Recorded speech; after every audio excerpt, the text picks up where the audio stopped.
Caríssimos irmãos e irmãs, a nossa proteção está no nome do Senhor. Reverendíssimo Diácono Sebastião. Meus santos, primeiro pedir desculpa pela voz. Estou saindo de uma alergia, gripe, alguma coisa que não me fez bem, mas graças a Deus a voz está voltando. 4 dias sem voz, sem eu ouvir a minha voz, foi um bálsamo para os meus ouvidos. A gente se enjoa da própria voz, minha gente. Quem nunca? Mas voltando para a liturgia,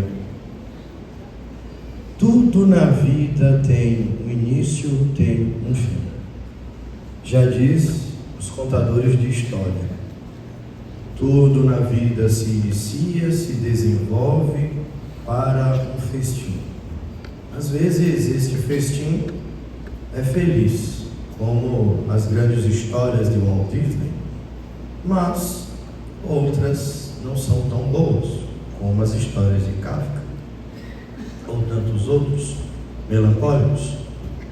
Mas na vida a gente entende e compreende que na história do homem existe também um início, e que na história do homem também existe um desenvolvimento, um desenrolar histórico, onde nós fazemos parte e devemos ser participantes desse desenrolar, porque nós não somos seres inertes, não somos seres parados, mas nós estamos em constante movimento. E da mesma forma que estamos em constante movimento, nós somos levados e embalados para agir. Na história da fé, nós muitas vezes nos apegamos ao desespero, ou tantas vezes a gente se encontra em situações que a gente não consegue entender ou compreender. Parece que as adversidades da vida, parece que as sombras que nos assolam falam, grita mais alto do que a nossa própria voz. E às vezes essa sombra ela está rouca, e a gente ainda tenta não dar tanta importância para ela. Mas veja o que a Sagrada Escritura ela nos leva a entender e a compreender. Bom, aquela promessa que ouvimos em Malaquias: virá o dia abrasador como a fornalha. Bom, todo mundo sabe que o fogo ele consome, não é isso? Vocês já ouviram muito isso. Não somente o fogo consome, mas também o fogo depura. Consome e queima aquilo que não presta. Por isso que fala da palha seca. Mas depura também a prata e o ouro. Deixa mais brilhoso e faz com que as impurezas da prata e do ouro possa sair, possa ser aniquilado, eliminado. E todas as vezes, meus santos, que eu ouço leituras como essas, não tem como a gente levar a entender de um sacramento que a gente usa constantemente, ou melhor, deveria ser constantemente, que depura a nossa alma, que purifica as nossas atitudes e que faz com que a nossa consciência e a nossa vida esteja cada vez mais atrelada à vida e à vontade de Deus. Sacramento esse que nós chamamos de penitência. Sacramento da penitência, da confissão, faz com que eu, pecador, entenda as promessas que Deus realiza na minha vida, e que eu preciso estar pronto, e que eu preciso estar preparado, e que eu preciso estar focado. Isso que a gente escutou no Evangelho, apesar de ter um tom escatológico, do fim dos tempos, a gente não pode desanimar e muito menos desesperar. Eu lembro que quando eu era adolescente, na década de 90, e eu tenho parentes da caminhada protestante, e eles sempre diziam: 1000 passarás, mas 2000 não. Até que eles pararam com esse pseudo-profetismo, porque não tem como agora jogar 2000 passará, mas 3000 não. Então a gente já está enjoado de ouvir isto. Mas veja, qual é a promessa e qual foi a profecia que o Senhor realizou? Qual foi a mensagem que Cristo Jesus deixou para o seu povo? Para que nós, atentos à sua palavra, mantivéssemos com o ouvido e o coração acordado para acolher e viver esta palavra. Bom, eu venho para vós, estou convosco, mas eu subo ao Pai. Indo para o Pai, deixo para vós o Paráclito, para que vós não fiqueis sozinhos, desamparados. Mas eis que um dia eu retornarei e virei para vós novamente. Ora, esta é a promessa que Cristo fez para todos nós. Nos céus, envia para nós o Espírito Santo, o Paráclito, e no tempo certo, na hora certa, no tempo de Deus, ele virá para julgar. E o julgamento não é esta mentalidade que a gente usa de Deus castiga, de que Deus ele vai matar, massacrar, mas ele vai julgar mediante o amor. E mediante o amor, meus santos, e é isso que às vezes a gente não entende, e é mediante o amor que eu também julgo. E é mediante o amor que eu serei depurado, que eu serei provado, que será colocado na balança da minha vida aquilo que eu vivi e aquilo que eu amei. E é este amor que vai denotar aquilo que eu mais dou valor para a minha vida. Nós vivemos uma época, e isto já é claro e evidente, que a história sempre se repete, mas de modalidades diferentes e distintas. Nós estamos em uma época em que a gente não sabe o que amar mais, porque a gente pensa e acredita que um pouquinho de cada satisfaz. A gente, ao meu ver, parece que nós estamos assim, em um grande restaurante, self-service, onde eu tenho variadas porções de coisas, e onde eu coloco cada porção, para que eu possa degustar cada coisinha, para ver o que mais me agrada. No fundo, quando eu como tudo, eu jamais terei a degustação do todo, porque quem entende de culinária sabe que dependendo do alimento, um alimento vai atrapalhar o paladar do outro. Então, já fica a dica.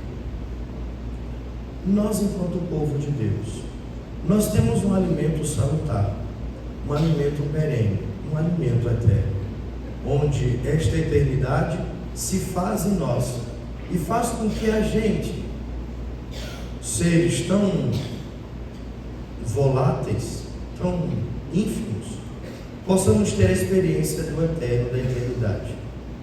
Então, a gente pensa, tudo na vida é transitório. Mentira. Tudo na vida, sem Deus, ele é transitório.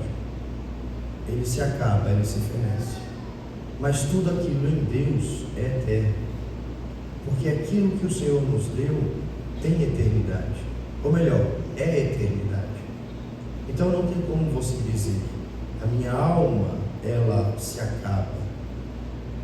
Eu vou morrer, tudo acabou. Vou virar pó, como a gente gosta quando vai em velório das pessoas. Pessoas desalmadas, sem sentido teológico, chega e fala, é isso mesmo, minha filha. Deus quis assim. Do pó ela veio, do pó ela retorna. E agora ela vai ser mais uma, este pó. Sai, mas às vezes você dá um tapa na orelha, joga ela no caixão e fala assim, morre junto, demônio.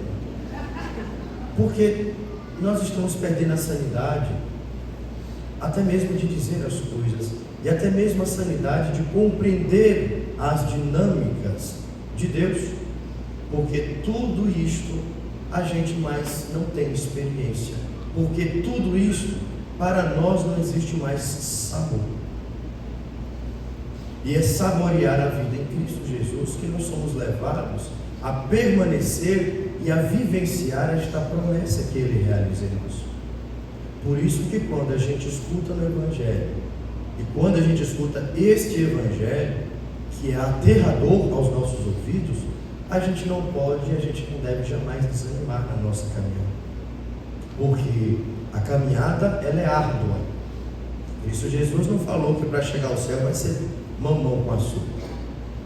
Cristo Jesus não falou que para chegar ao céu eu sento ali naquela cadeira e está tudo bem e está tudo bom. Não, ele vai dizer que haverá momentos em que a gente vai ter que passar pelas guerras da vida. E às vezes são guerras físicas e tantas outras guerras existenciais, e muitas outras são guerras espirituais. Algumas vezes a gente passa nas 3 de vez, né? Prova parece que vem com um soco na costela e tudo. Mas veja, em Cristo Jesus, a gente não desespera, mas a gente passa pelo vale, como a gente reza tantas vezes na oração do Salve Rainha, né? Gemendo e chorando neste vale de lágrimas. Mas aí a gente entende, e pois, advogada nossa, a gente sempre tem um senso, meus santos, mesmo no desespero. Veja que as nossas orações é um senso de esperança, mesmo que tantas vezes a minha boca expressa o contrário. Mas quando a gente põe a rezar, a gente vai sempre lembrando e recordando de tantas orações que nos leva a depositar a nossa confiança em Deus. E é esta confiança que a gente precisa dia após dia alimentar. O tempo se finda e o ciclo da igreja nos mostra isso. Nós estamos já no 33º. Domingo que vem já será 34º, depois será Cristo Rei. Depois de Cristo Rei recomeça um novo ciclo, o advento. Veja, a nossa história é uma história que ela é circular. A nossa vida é uma vida que ela deve passar por meandros, na qual a gente jamais pode perder o senso daquele que nos chamou, daquele que nos convocou, porque senão a gente será igual o povo de Tessalônica, um povo folgado. Jesus está voltando. Então, se ele está voltando, que ele me encontre todo pronto. Mas pronto como? Bem vestido? Pronto como? Alimentado? Pronto como? Com o corpo sarado? Não. Não.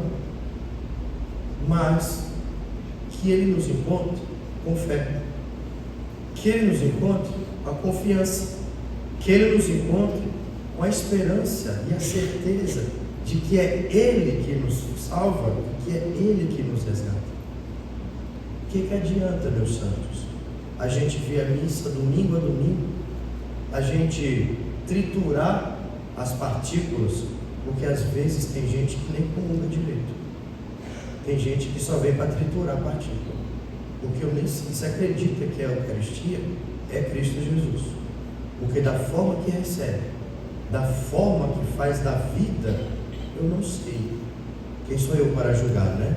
Mas diz a piada que aqui a gente só comenta, mas não julga. Mentira, eu julgo antes de comentar. Parece que a gente vivencia um comungar meio estranho, onde que a minha ação, ela não está em relação com aquilo que eu recebo.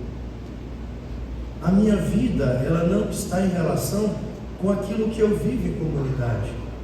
O meu modo, o meu jeito de ser, não envolve aquilo que o próprio Deus me dá como dom, como graça, para que eu permaneça firme, mediante a caminhada que eu decidi seguir em Cristo, com Cristo e por Cristo. Parece, e às vezes parece-nos, que viver a Eucaristia é um conto de fadas. Parece que a Eucaristia para alguns é como, acho que os mais velhos vão lembrar, é como a sininho de Peter Pan. Joga um pozinho e você voa. Na minha terra só outra coisa te faz voar, né? Você fica doidão. Você fica você chega a falar manso. A Eucaristia, meus santos, me aterriza, me coloca na centralidade, me põe firme para entender o que eu preciso fazer para manter essa intimidade.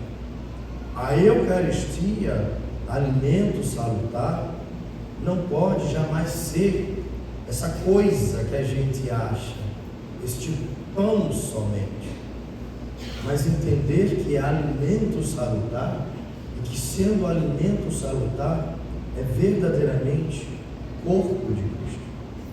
No dia que a gente entender claramente que aquilo que a gente recebe é de fato Cristo Jesus, a nossa vida e o nosso modo de enxergar será diferente. Até o nosso modo de viver a comunidade será diferente. Porque se antes de receber a Eucaristia, o Senhor nos chama a congregar, a fazer parte de uma comunidade, a gente vai entender que isto aqui também tem importância. E que ao participar, congregar, fazer comunidade, antes de Eucaristia, eu preciso ouvir a sua palavra, o seu ensinamento, eu também vou entender que isto aqui é palavra de vida, e é palavra para a minha vida, para que aí sim, eu entendendo que eu sou parte de um corpo, e que este corpo, ele é ensinado, ele é educado, ele é direcionado, eu sou levado em direção ao altar, para que os meus louvores, para que os meus intentos, para que as minhas intenções, para que as minhas vontades seja a vontade de Cristo Jesus. E assim, na elevação da patena e na elevação do cálice, possa eu também elevar todo o meu ser para o alto, para que aquele que veio do alto possa ser na minha vida sinal de eternidade.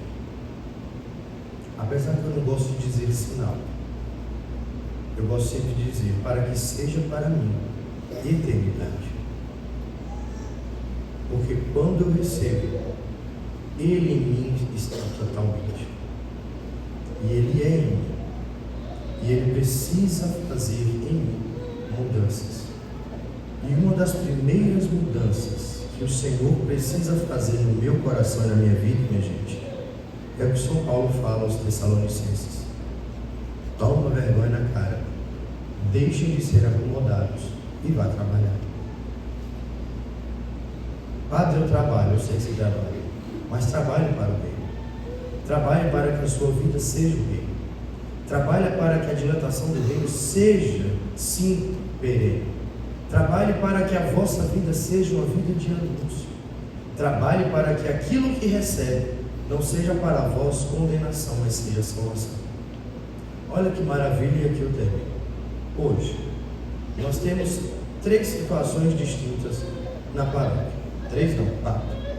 Tem, desculpa a expressão, tá? Não é uma expressão ruim, não. A cambada PJC lá em cima, não é isso? Que fez o retiro semana passada? Foi isso? Foi boa? Dá joinha, pelo amor de Deus. Isso, não me envergonhe não. Tem o EJC, jovens que fizeram e continuam fazendo uma experiência com Cristo Jesus. Aqui embaixo, na verdade deveria ser o contrário, né? Mas tá bom. Aqui embaixo temos o apostolado da oração. 107 anos de apostolado. Imagine, só na paróquia, né? Só na paróquia. Na minha região, as senhoras do apostolado é chamada das velhinhas do apostolado. Não sei aqui. Aqui também é. Pronto, aqui também é. Passou com a fitinha vermelha, as velhinhas do apostolado. As senhoras que rezam, as senhoras que intercedem, as senhoras que estão com força. E às vezes as forças se esvaindo. Mas, desculpa a expressão também, pau para toda obra. Então veja, ao longo de 107 anos na paróquia, ajudando na missão de evangelizar, de rezar, de interceder, de rezar não somente pela paróquia, mas também rezar por aqueles que passam pela paróquia, como aqueles que administram, não somente a vida do povo, que às vezes parece que é isso, mas também que administra o tesouro salutar da salvação, que são os sacerdotes, que são os missionários, que são os vocacionados, para que seja não somente uma luz, mas que seja também fermento. E hoje também tem o pessoal de onde mesmo, menino? Do batismo? É isso? Que estão fazendo a experiência para batizar os filhos? Então veja, cadê? Levanta o bracinho aí, pelo amor de Deus. Ih, está aqui na frente, pela esquerda. É aqui. Foca aqui. Veja o que vocês estão querendo para os filhos de vocês e vejam a experiência que vocês precisam vivenciar para entender que o que vocês estão dando para os filhos de vocês é o melhor. Vocês não estão dando para eles o tudo passa, mas aquilo que eles recebem ou receberão será eterno, porque será o dom de Deus que será eficaz na vida dos vossos filhos, este mesmo dom que vocês receberam quando vocês eram pequenos, que é o batismo, que é o Espírito Santo. Isto ninguém toma, isto ninguém tira, mas ao mesmo tempo, este mesmo Espírito que será em vossos filhos, já são na vida de vocês, para que vocês abrem não somente o coração, mas abrem também as vossas mentes, para entender que o Eterno é em vós, e que o Eterno chama vocês para ter a participação da eternidade do Kairos em Deus, para ter verdadeiramente uma experiência de testemunho, para que quando os vossos filhos crescerem, eles possam olhar para vocês e dizerem: aquilo que meus pais me deram foi um dom, foi uma graça que eu preciso preservar. E essa perseverança, ela precisa estar constante na vida. Não é somente um ridozinho qualquer, não é somente uma experiência de ver o meu filho levando água na cabeça e o diácono ou o padre dizendo: eu te batizo em nome do Pai, do Filho e do Espírito Santo, mas será infundido nele o dom da graça. O Espírito será nele, assim como o Espírito deve ser em vocês, força e coragem, para que vocês, no testemunho da vida, na escuta da palavra, também possam ser sinal. Lembre sempre, e é isso que toda a humanidade, todos os pais estão perdendo de viver na vida e na sociedade. Os pais sempre serão modelos e exemplo para os filhos. Sempre serão, de bom ou ruim, sempre serão. E não adianta. Por isso que nós devemos ser sempre exemplos para os filhos, para que ele, ao nos ver, possam seguir os mesmos passos que estamos seguindo. Se eu sou ambicioso, meu filho vai ser o quê? Se eu sou um borra-botas, meu filho vai ser o quê? Agora, se eu persevero, se eu tenho coragem, se eu tenho ânimo, se eu tenho fé, eu apresento o que para o meu filho? Agora, lembrando, quando vocês forem apresentar a fé, apresenta uma fé genuína, apresenta uma fé porqueira que muitos recebem por aí. Deus castiga, não, Deus é misericordioso, Ele é misericórdia. Agora, a sua justiça ela é certeira. Qual foi o teu marido? A sua justiça ela é certeira. Nós precisamos primeiramente apresentar quem é Deus, um Deus criador, um Deus que ama, para que assim eu consiga entender que na vivência da vida que eu faço, eu trilho sempre seguindo os seus caminhos e seus passos, e Ele nunca jamais me deixa perecer. Mas ao longo dos passos que eu passe, mesmo que às vezes sejam tormentos ou tormentas, estou sendo depurado, assim como o ouro, assim como a prata é depurada no fogo. Louvado seja nosso Senhor Jesus Cristo. Fiquemos em pé.